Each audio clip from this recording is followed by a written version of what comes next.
News time, एक कदम सच की ओर। नमस्कार। कल भाजपा की केंद्र सरकार ने सीए लागू करने का नोटिफिकेशन जारी किया है।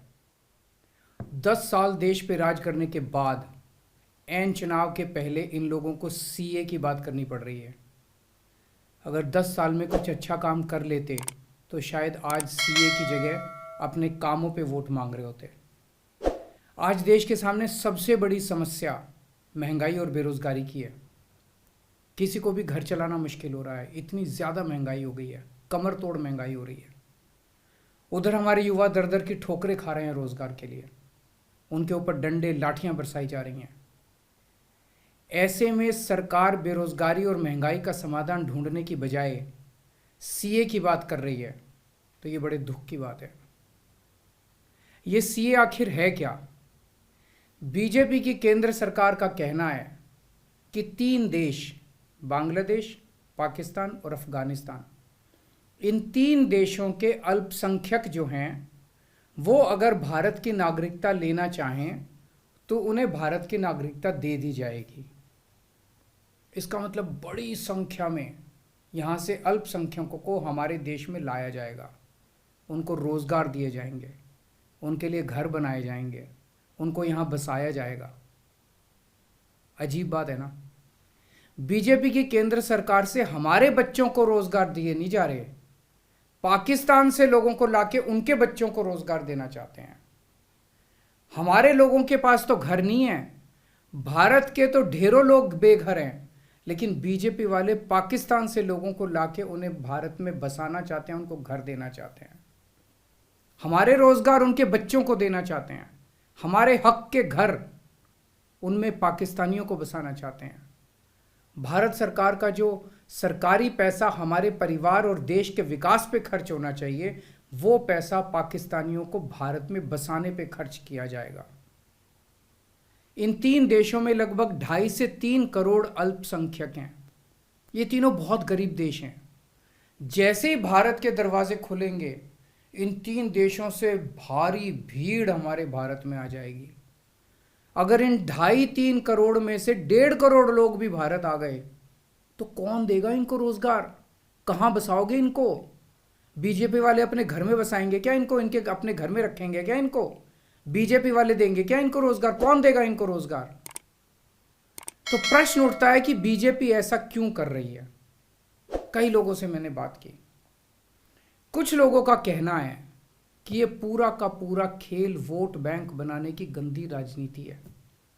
इन तीनों देशों से 1.5-2 करोड़ लोगों को अगर भारत ले आया गया और उनको चुन चुन के इस तरह से देश के अलग अलग भागों में बसाया गया, जिससे जहां जहां बीजेपी के वोट कम हैं वहां झुग्गियां डाल के अगर इन लोगों को वहां बसाया गया तो वहां बीजेपी का एक पक्का वोट बैंक तैयार हो जाएगा, बीजेपी के वोट बढ़ जाएंगे। और आने वाले इस चुनाव में तो नहीं, आने वाले भविष्य के चुनाव में बीजेपी को इससे बहुत बड़ा चुनावी फायदा मिल सकता है, ऐसा कुछ लोगों का कहना है। मुझे नहीं पता ये सच है कि गलत, लेकिन सबसे बड़ा प्रश्न है कि बीजेपी ये क्यों कर रही है।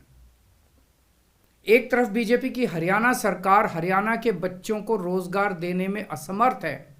रोजगार के लिए हरियाणा सरकार अपने बच्चों को इजराइल भेज रही है। इजराइल में हम सब जानते हैं कि युद्ध चल रहा है, हमारे बच्चों को युद्ध में धकेला जा रहा है।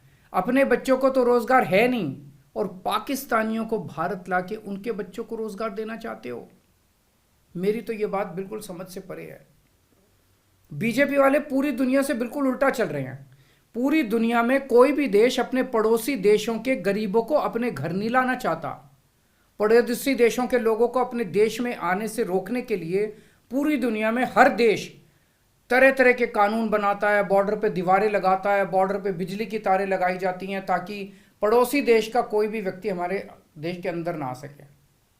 बीजेपी शायद अकेली पार्टी है पूरी दुनिया की जो पड़ोसी देश के गरीब लोगों को अपने देश में घुसाने के लिए दरवाजे खोल रही है, बिल्कुल उल्टा कर रही है। एक और बात है सोचने की, पिछले 10 सालों में 11 लाख से ज्यादा भारत के बड़े बड़े अमीर उद्योगपति और व्यापारी भारत छोड़ के चले गए। ये लोग भारत में फैक्ट्री चलाया करते थे, इंडस्ट्री चलाया करते थे, बड़े बड़े व्यापार किया करते थे, लाखों लोगों को नौकरी देते थे, रोजगार देते थे। ये बीजेपी की गलत नीतियों और उनके अत्याचार से तंग आके भारत छोड़ के चले गए। अगर बीजेपी को लाना ही है तो इन लोगों को वापस भारत लेके आओ ना, जो भारत छोड़ के चले गए। ये भारत आएंगे, इनके पास पैसा है, भारत में इन्वेस्ट करेंगे, नई नई फैक्ट्रियां खोलेंगे, नए नए व्यापार खोलेंगे, अपने बच्चों को रोजगार मिलेगा।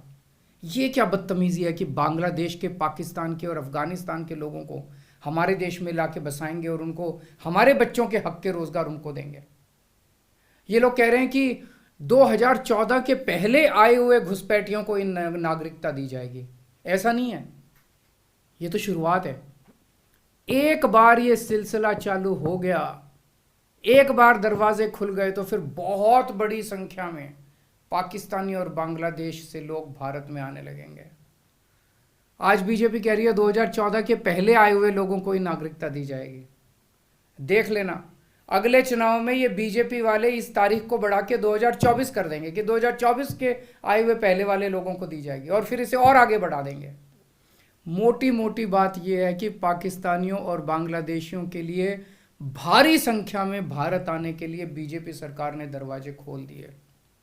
ये देश के लिए बेहद खतरनाक है और इसका सबसे ज्यादा खामियाजा उत्तर पूर्व, नॉर्थ ईस्टर्न स्टेट्स भुगत रहे हैं, खासकर आसाम।